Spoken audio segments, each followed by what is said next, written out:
Sa puntong ito, makakausap po naman natin si Ginoong Ghazali Jaafar, ang Vice Chairman ng MILF Central Committee. Vice Chairman Jaafar, magandang hapon po. Magandang hapon po.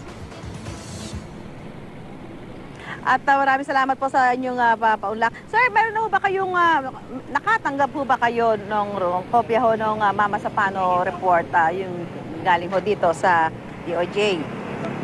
Wala po kami natanggap. Hindi po namin nabawasan report ng Department of Justice. So hindi niyo pa, yun ho sinasabi dito na parang hindi raw ho nakipagtulungan ang MILF para maimbestiga o makausap po, magkaroon ho na makakausap doon sa mga sinasabing nakasangkot doon sa enkwentro. Ano ho masasabi niyo doon, Sir Vice Chairman? Well, hindi ko pa alam yun. At ano po yung tinutukoy na hindi nakausap? Doon kasi nagkaroon ho ng may mga nag-imbestiga mga tauhan ng NBI, yung National Prosecution Service at NBI Investigating Panel. Sinasabi nga ho na parang kung nagkaroon lang ho ng mga pagkakataon na may mga makausap ho, no? Kung mga doon sa nangyaring Mama Sapano incident, yung mga nakasama, no? Baka ho kahit pa paano natapos na ho yung report. Ano ho masasabi niyo doon? Meron ho bang ganun pangyayari para may mga pinagbawalan ho ba na makausap para ho doon makatulong doon sa ginagawang investigasyon? Wala po. Pero hindi po namin alam na meron request ang Aliman Investigating Team galing sa Manila na gustong kausapin yung ilan sa mga leaders ng MILF. And alam ko lamang namin na request. Yung request ng kaibigan natin na si General Maganto, ang chairman ng investigating team ng PNP. At yung pong request niya na makausap yung isang commander ng MILF, pinagbigyan po namin. At nagkita po sila, nagkausap at kasama po kami kung pag-usap niya sa isang commander ng MILF.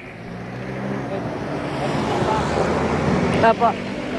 Vice Chairman, ito po, no?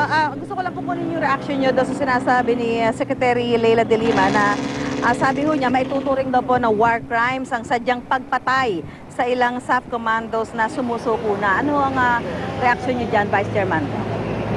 Unang-una po, hindi po sinadyang patayin ng mga combatant ng Bangsamoro Islamic Forces, yung mga SAF-PNP, na labas lang doon sa encuentro sa Barangay Mama Sapano, Barangay Tukanalin pa yung Mama Sapano. Sapagkat ang nangyari po doon, pumasok doon ang SAF-PNP dahil sa police action. Pero hindi po na-coordinate ito sa leaders ng MILF sa pamamagitan ng ceasefire committees ng MILF at GPS na siyang nararapat sapagkat ito po yung sinasabi doon sa provision na kung meron police action, meron po kayo coordination. Ito na po yung leadership ng 6th Infantry Division in na-coordinate sa bagay nito.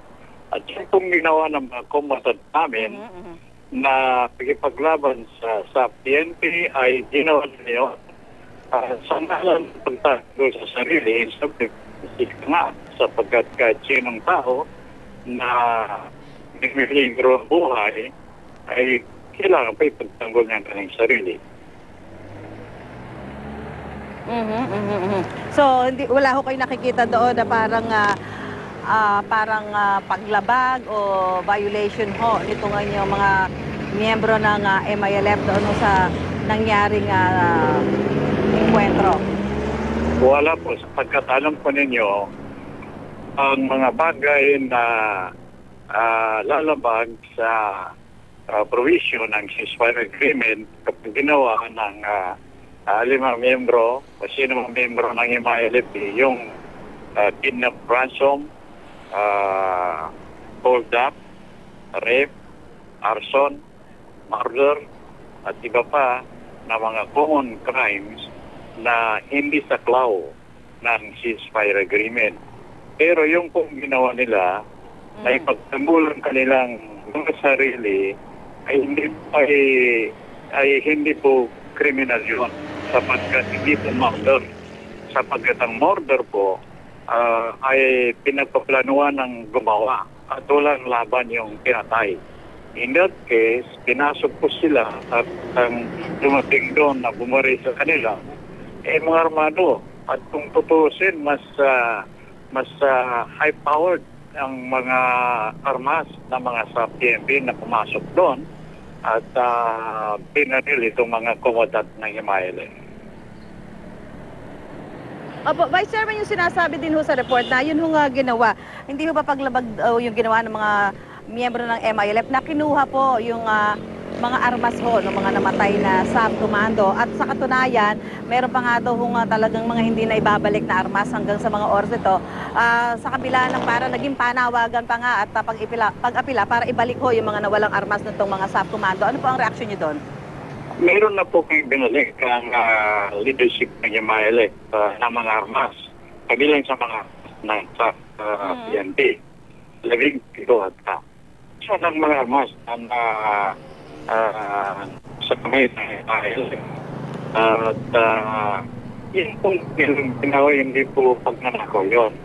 Sapagkat sa gera, alam po yung ang tawag war booty.